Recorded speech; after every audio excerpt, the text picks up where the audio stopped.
قدر جبر و جفایی بکران دارد اجل.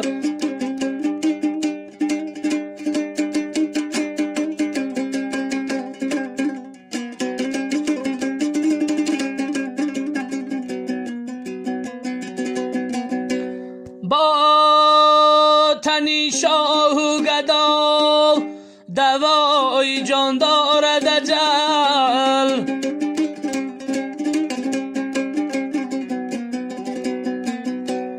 میزند گه پنجه خود بر سری مردانی پیر، گاه میلی نوجوان و طفلکان دارد اجل.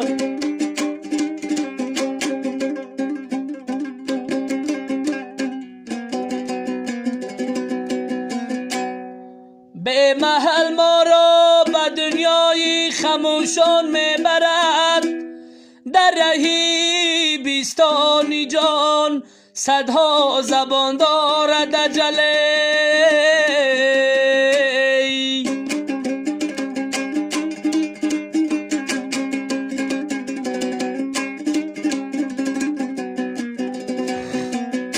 گریه کنه دل به وقتی رفتن یاران خویش، خواهشی بشنیدنی داد و فغان دارد اجل.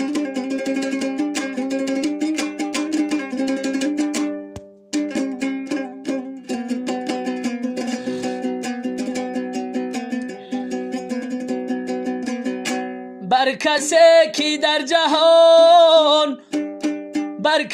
که در جهان از خویشتن ماند نشان، زحمتی بیهوده تیری به نشان دارد اجل.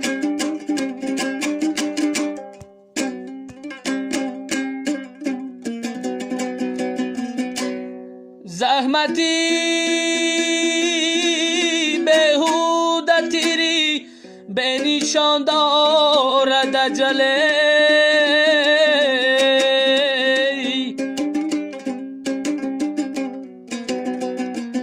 زحمتی بیهوده تیری به نشان دارد اجل.